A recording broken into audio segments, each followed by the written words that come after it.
Assalamualaikum warahmatullahi wabarakatuh. Selamat datang kembali di channel Lintas Arwah. Klik subscribe dan aktifkan lonceng notifikasinya supaya kalian tidak ketinggalan kisah-kisah seram berikutnya. Oke, langsung saja kita mulai ceritanya.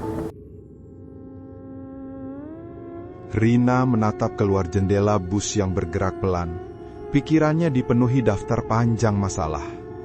Kehilangan pekerjaan, tumpukan tagihan rumah sakit almarhum ayah, dan kondisi ibunya, Bu Siti, yang semakin lemah.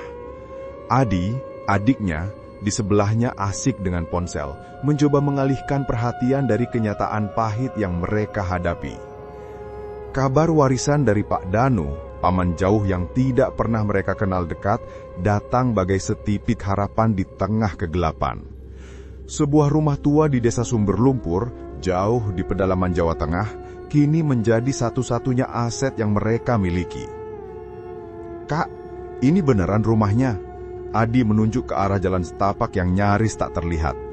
Jalanannya aja udah bikin deg-degan. Rina menghela napas, mencoba menenangkan dirinya. "Kata Pak Notaris sih begitu, Di. Kita harus optimis.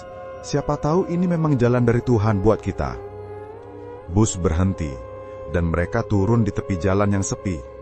Di hadapan mereka, menjulang sebuah rumah tua berukuran besar. Atap gentengnya terlihat kusam, sebagian pecah dan warna kayunya memudar dimakan usia. Pepohonan rindang nan rapat mengelilinginya, membuat suasana terasa lebih gelap meski hari masih siang. Udara di sekitarnya terasa menusuk, seolah membekukan semangat mereka. "Wah, gede banget ya Bu rumahnya, persis kayak di foto. Tapi kok sepi banget ya? Nggak ada suara anak kecil atau apa?" Rina menyuarakan kegelisahannya. Bu Siti yang sedari tadi hanya diam, tersenyum tipis. Wajahnya terlihat letih, tapi ada binar harapan di matanya. "Alhamdulillah Rin, ada tempat berteduh sekarang. Peninggalan almarhum Pak Danu ini berkah buat kita." "Kamu jangan ngomong gitu, bisa jadi tidak baik nantinya." Adi dengan gayanya yang selalu ceplas-ceplos mengamati sekeliling. "Sepi sih sepi Bu, tapi kayaknya memang ada yang berbeda. Dingin banget udaranya, padahal masih siang, kayak lagi di kulkas raksasa." Mereka mulai mengangkut barang bawaan yang tidak seberapa. Rina membuka pintu utama yang berderit. Debu tebal menyambut mereka, dan bau lembab langsung menusuk hidung. Jendela-jendela tertutup rapat, membuat cahaya sulit masuk. Mereka menyalakan lampu ponsel, menelusuri ruangan demi ruangan yang terasa kosong dan asing. Rina merasakan bulu kuduknya berdiri. Cuma kaget karena suasana baru, ia coba meyakinkan diri. Malam pertama di rumah itu terasa sangat panjang. Di luar, hujan turun dengan derasnya, diselingi petir yang sesekali menerangi kamar. Listrik padam, hanya ditemani cahaya lilin yang berkelip. Rina mencoba tidur, tapi otaknya terus berputar. Ia gelisah memikirkan masa depan mereka, dan bagaimana rumah ini bisa menjadi titik balik. Saat terlelap, mimpi buruk datang. Ia melihat bayangan hitam besar, menyeramkan, mencekik seorang wanita di ruang bawah tanah yang basar dan kotor. Wanita itu pucat, matanya kosong penuh ketakutan. Rina terbangun dengan jantung berdebar kencang. Napasnya terengah-engah, keringat dingin membasahi seluruh tubuhnya. Pintu kamarnya diketuk pelan. Kak Rina, nggak apa-apa. Aku dengar kamu teriak dari kamar sebelah." Suara Adi terdengar cemas. Rina bergegas membuka pintu, wajahnya pucat pasi. "Nggak apa-apa, Di. Cuma mimpi buruk biasa." Ia coba tersenyum, tapi bibirnya terasa kaku. "Tapi, kamu dengar suara apa tadi malam?" Adi menggaruk kepalanya, matanya sedikit membesar. "Itu dia, Kak. Aku dengar suara kayak orang lagi bisik-bisik dari arah gudang belakang.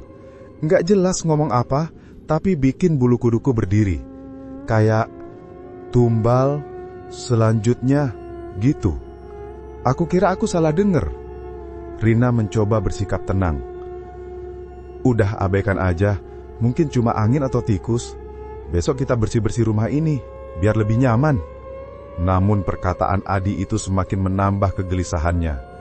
Dalam hati Rina tahu ini bukan sekedar angin atau tikus.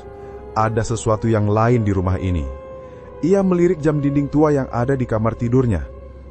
Jarumnya berhenti tepat di angka 0300. Jam kematian Pak Danu.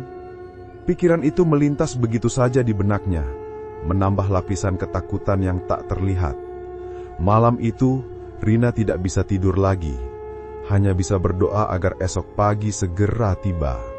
Pagi harinya, suasana rumah terasa lebih cerah meski bau lembab masih terasa. Rina dan Adi memutuskan untuk membersihkan gudang belakang, tempat Adi mendengar bisikan aneh. Saat mereka membuka pintu gudang, bau tidak sedap langsung menusuk hidung mereka, seperti campuran debu lama dan sesuatu yang busuk. Di sudut gudang, Rina menemukan sebuah meja kerja tua yang berantakan. Laci meja itu terkunci, dan Rina merasakan dorongan aneh untuk membukanya. "Di, lihat ini," kata Rina menunjuk laci. "Kayaknya ada sesuatu di dalamnya." Adi mencoba membuka laci itu, tapi kuncinya tidak ada. "Wah, terkunci, Kak. Gimana dong?" Rina tiba-tiba teringat simbol aneh yang ia lihat di samping laci kemarin. Dengan hati-hati, ia memperhatikan ukiran kecil di sudut laci yang menyerupai sebuah kunci berbentuk daun. Ia menarik napas dalam, lalu teringat pernah melihat sebuah kunci kecil berkarat di salah satu laci dapur. Dengan harapan tipis, ia mencoba kunci itu. Klik, laci terbuka. Di dalamnya ada sebuah jurnal kulit tua, warnanya kecoklatan dan kusam, dengan ukiran simbol yang sama di sampulnya. Rina merasakan telapak tangannya dingin saat memegang jurnal itu. Ada energi aneh yang memancar darinya. Sementara itu, kondisi Bu Siti tidak membaik. Demamnya tinggi, bibirnya pucat, dan dia sering alih melamun. Rina melihat ada sesuatu yang berbeda pada ibunya, seolah jiwanya tidak sepenuhnya ada di sana.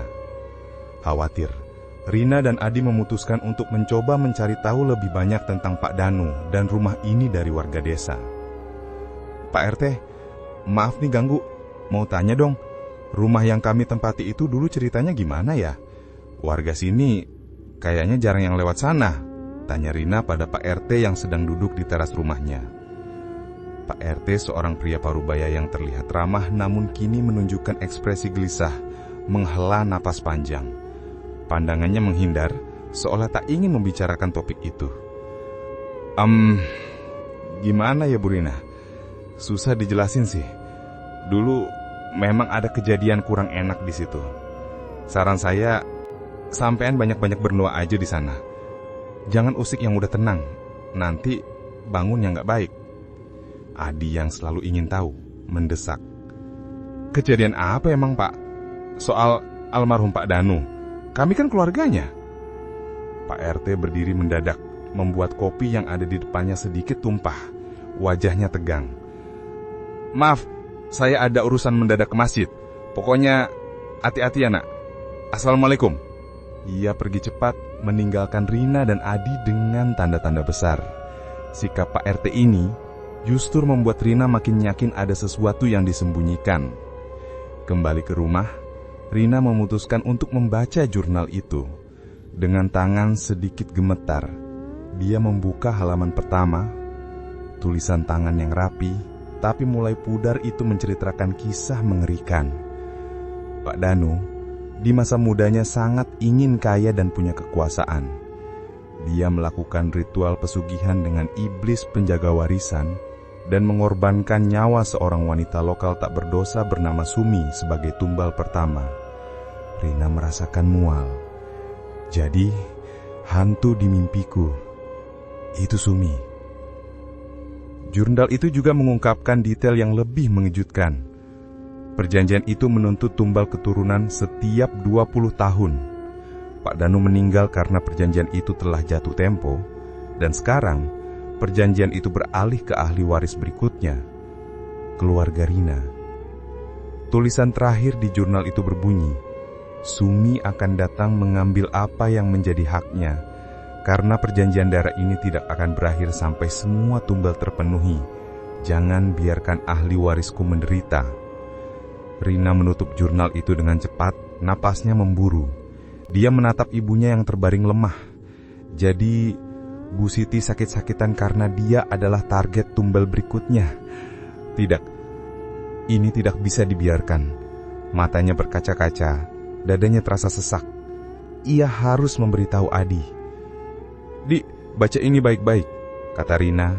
Suaranya bergetar menunjuk tulisan di jurnal.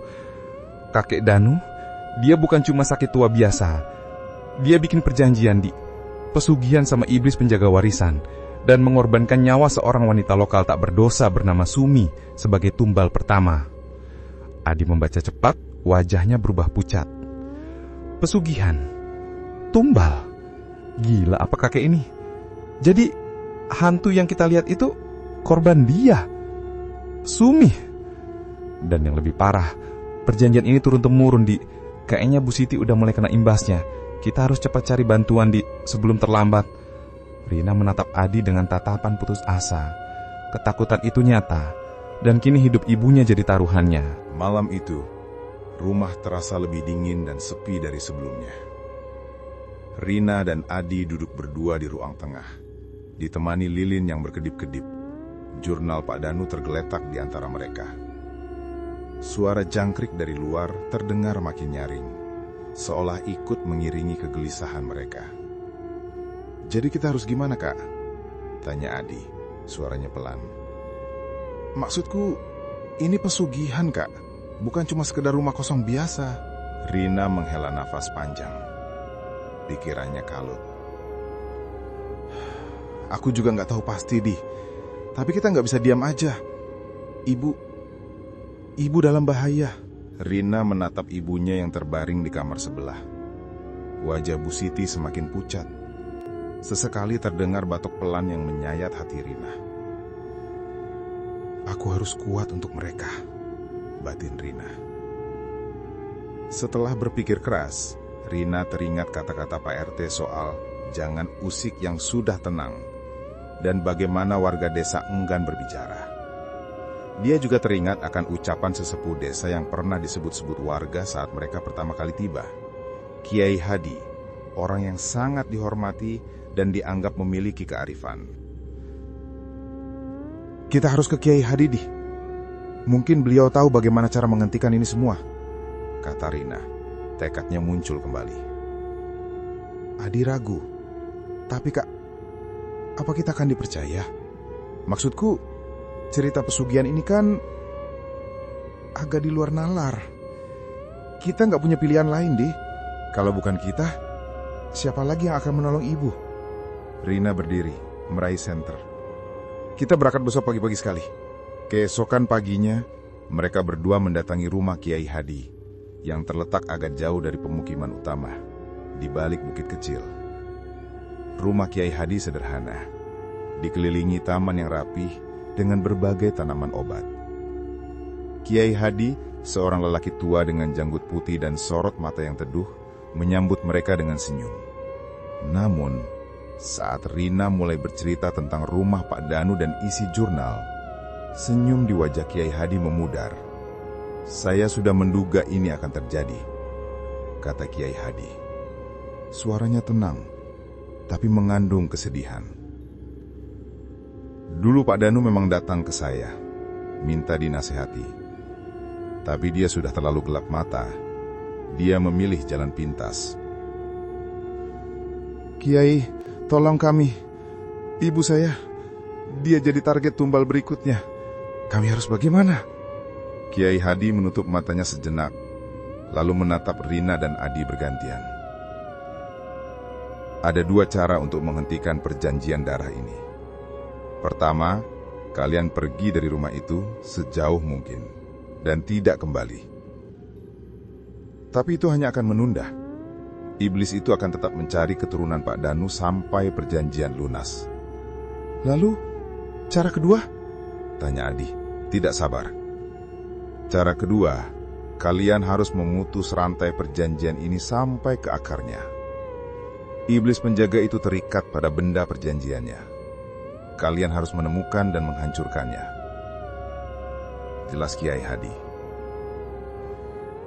Rina merasa secercah harapan. Benda perjanjian apa itu, Kiai? Sebuah patung kecil dari batu giok hitam yang ada di ruang bawah tanah rumah itu. Itu adalah patung yang dia gunakan untuk ritual dan menyegel perjanjian. Tapi kalian tidak bisa langsung menghancurkannya. Patung itu memiliki kekuatan besar. Kalian harus menemukan jasad Sumi, wanita yang dikorbankan, dan menyucikannya. Dengan begitu arwahnya akan tenang, dan kekuatan iblis itu akan melemah. Saat itulah kalian bisa menghancurkan patungnya. Kiai Hadi memberikan petunjuk. Sumi dikorbankan di dalam sumur yang dulu dipakai untuk ritual. Letaknya tersembunyi di ruang bawah tanah. Rina merasa ngeri, tapi juga melihat jalan keluar. Bagaimana kami bisa menyucikannya, Kiai? Dengan air bunga 7 rupa dan doa tulus. Saya akan siapkan untuk kalian. Kalian berani sekali, tapi niat kalian baik. Kunci untuk menghentikan iblis penjaga itu memang ada di ruang bawah tanah. Cari patung keramatnya. Hancurkan saat kekuatannya melemah di tengah malam nanti. Kiai Hadi menyerahkan sebuah botol kecil berisi air bunga dan secari kertas berisi mantra. Malam itu, rumah terasa lebih dingin dan sepi dari sebelumnya. Rina dan Adi duduk berdua di ruang tengah, ditemani lilin yang berkedip-kedip. Jurnal Pak Danu tergeletak di antara mereka. Suara jangkrik dari luar terdengar makin nyaring, seolah ikut mengiringi kegelisahan mereka. Jadi kita harus gimana, Kak? Tanya Adi, suaranya pelan. Maksudku, ini pesugihan, Kak. Bukan cuma sekedar rumah kosong biasa. Rina menghela nafas panjang. Pikirannya kalut. Aku juga nggak tahu pasti, Di. Tapi kita nggak bisa diam aja. Ibu dalam bahaya. Rina menatap ibunya yang terbaring di kamar sebelah. Wajah Bu Siti semakin pucat. Sesekali terdengar batok pelan yang menyayat hati Rina. Aku harus kuat untuk mereka, batin Rina. Setelah berpikir keras, Rina teringat kata-kata Pak RT soal jangan usik yang sudah tenang, dan bagaimana warga desa enggan berbicara. Dia juga teringat akan ucapan sesepuh desa yang pernah disebut-sebut warga saat mereka pertama kali tiba. Kiai Hadi, orang yang sangat dihormati dan dianggap memiliki kearifan. Kita harus ke Kiai Hadi, Di. Mungkin beliau tahu bagaimana cara menghentikan ini semua, kata Rina. Tekadnya muncul kembali. Adi ragu. Tapi Kak, apa kita akan dipercaya? Maksudku, cerita pesugihan ini kan agak di luar nalar. Kita nggak punya pilihan lain, Di. Kalau bukan kita, siapa lagi yang akan menolong ibu? Rina berdiri, meraih senter. Kita berangkat besok pagi-pagi sekali. Keesokan paginya, mereka berdua mendatangi rumah Kiai Hadi yang terletak agak jauh dari pemukiman utama, di balik bukit kecil. Rumah Kiai Hadi sederhana, dikelilingi taman yang rapih dengan berbagai tanaman obat. Kiai Hadi, seorang lelaki tua dengan janggut putih dan sorot mata yang teduh, menyambut mereka dengan senyum. Namun, saat Rina mulai bercerita tentang rumah Pak Danu dan isi jurnal, senyum di wajah Kiai Hadi memudar. Saya sudah menduga ini akan terjadi, kata Kiai Hadi. Suaranya tenang, tapi mengandung kesedihan. Dulu Pak Danu memang datang ke saya, minta dinasehati. Tapi dia sudah terlalu gelap mata. Dia memilih jalan pintas. Kiai, tolong kami. Ibu saya, dia jadi target tumbal berikutnya. Kami harus bagaimana? Kiai Hadi menutup matanya sejenak, lalu menatap Rina dan Adi bergantian. Ada 2 cara untuk menghentikan perjanjian darah ini. Pertama, kalian pergi dari rumah itu sejauh mungkin dan tidak kembali. Tapi itu hanya akan menunda. Iblis itu akan tetap mencari keturunan Pak Danu sampai perjanjian lunas. Lalu, cara kedua? Tanya Adi, tidak sabar.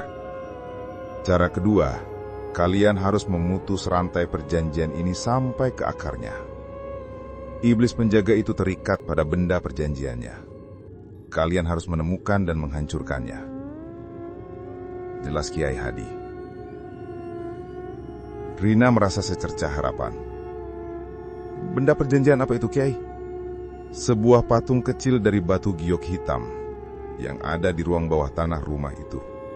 Itu adalah patung yang dia gunakan untuk ritual dan menyegel perjanjian. Tapi kalian tidak bisa langsung menghancurkannya. Patung itu memiliki kekuatan besar. Kalian harus menemukan jasad Sumi, wanita yang dikorbankan, dan menyucikannya. Dengan begitu arwahnya akan tenang, dan kekuatan iblis itu akan melemah. Saat itulah kalian bisa menghancurkan patungnya. Kiai Hadi memberikan petunjuk. Sumi dikorbankan di dalam sumur yang dulu dipakai untuk ritual. Letaknya tersembunyi di ruang bawah tanah. Rina merasa ngeri, tapi juga melihat jalan keluar. Bagaimana kami bisa menyucikannya, Kiai? Dengan air bunga 7 rupa dan doa tulus. Saya akan siapkan untuk kalian. Kalian berani sekali, tapi niat kalian baik. Kunci untuk menghentikan iblis penjaga itu memang ada di ruang bawah tanah. Cari patung keramatnya. Hancurkan saat kekuatannya melemah di tengah malam nanti. Kiai Hadi menyerahkan sebuah botol kecil berisi air bunga dan secari kertas berisi mantra. Rina merasakan patung giok hitam itu bergetar di tangannya, memancarkan hawa dingin yang menusuk. Aura jahatnya begitu nyata, seolah ada denyutan kegelapan di dalamnya. Iblis penjaga yang kini terhuyung-huyung oleh melemahnya kekuatan, melihat Rina memegang patung itu. Matanya merah menyala, amarahnya meluap. Tidak, jangan sentuh milikku. Tumbal sudah menjadi milikku. Iblis itu menjerit, suaranya menggelegar ke seluruh ruangan bawah tanah, membuat tanah di bawah kaki Rina bergetar. Cakarnya yang panjang mencoba meraih patung itu dari tangan Rina. Adi dengan sisa tenaganya melemparkan sisa garam ke wajah iblis, berharap bisa sedikit mengalihkan perhatiannya. Cepatkah, atau tahan dia, patungnya mana? Teriak Adi. Rina tahu, ia tidak punya banyak waktu. Patung itu harus dihancurkan sekarang. Dia mengumpulkan seluruh keberaniannya, menarik napas dalam, lalu mengangkat obor yang ia bawa. Api obor itu berkobar, menerangi kegelapan. Sambil mengucap mantra yang diberikan Kiai Hadi, suaranya terdengar mantap dan tegas. Lunasi darah, putus warisan, pulanglah kau ke alam asal. Dengan seluruh kekuatannya, Rina menghantamkan obor ke patung giok hitam. Sekali, 2 kali, 3 kali. Patung itu tidak langsung hancur, namun retakan mulai terlihat. Iblis penjaga menjerit kesakitan, tubuhnya bergetar hebat. Retakan di patung itu membesar, dan Rina memukulnya sekali lagi dengan segenap tenaga. Prak! Patung itu pecah berkeping-keping, hancur menjadi debu hitam. Seketika, iblis penjaga berteriak dengan suara yang memekakkan telinga. Suaranya terdengar sangat mengerikan, seolah berasal dari alam lain. Tubuhnya yang besar dan gelap mulai retak, lalu perlahan menghilang menjadi abu hitam yang berputar-putar, lenyap ditelan kegelapan. Udara dingin yang menyengat sebelumnya kini terasa sedikit menghangat. Ruangan bawah tanah itu terasa lebih ringan, seolah beban berat baru saja terangkat. Rina ambruk lantai, nafasnya tersengal-sengal, air mata mengalir di pipinya. Rasa takut dan lega bercampur aduk. Adi segera menghampirinya, memeluknya erat. Udah selesai, Di, udah selesai, bisik Rina. Tubuhnya masih gemetar, tapi hatinya merasakan kedamaian yang mendalam. Mereka berdua merangkak keluar dari ruang bawah tanah menuju cahaya lampu yang sudah menyala di rumah. Bu Siti, yang tadinya terbaring lemah, kini terlihat menggerakkan jari-jarinya. Perlahan, matanya terbuka. Wajahnya tidak lagi pucat dan nafasnya normal kembali. Kutukan itu benar-benar terangkat. Seminggu kemudian, rumah tua itu terasa sangat berbeda.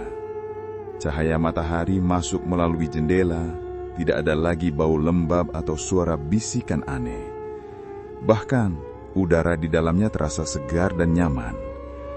Di halaman depan, spanduk bertuliskan "Dijual" kini terpasang rapi. Keluarga Rina sedang berkemas, wajah mereka dipenuhi senyum. Bu Siti terlihat sehat dan ceria, semangat hidupnya kembali sepenuhnya. "Rumahnya sudah laku, Nak. Uangnya cukup buat kita mulai hidup baru di kota. Makasih ya Rina, Adi, Ibu bangga sama kalian berdua," kata Bu Siti memeluk kedua anaknya bergantian. Rina memandang rumah itu untuk terakhir kalinya. Bekas-bekas teror memang masih ada, tapi kini hanya berupa kenangan. "Sama-sama, Bu. Yang penting sekarang kita bisa hidup tenang bertiga. Gak ada lagi bisik-bisik atau mimpi buruk yang mengganggu." Mereka meninggalkan desa Sumber Lumpur dengan perasaan lega dan penuh harapan. Siklus tumbal pesugihan itu telah terhenti untuk selamanya. Rina membakar jurnal tua Pak Danu di pinggir sungai. Abunya terbawa arus air, membersihkan semua jejak masa lalu. Saat itu, angin sepoi-sepoi berbisik lembut seolah mengucapkan terima kasih. Mereka siap memulai kehidupan baru, bebas dari bayangan sumpah warisan luka. Dan itulah kisah horor malam ini. Percaya atau tidak, semua kembali pada diri kita masing-masing. Sampai jumpa di cerita horor berikutnya. Wassalamualaikum warahmatullahi wabarakatuh.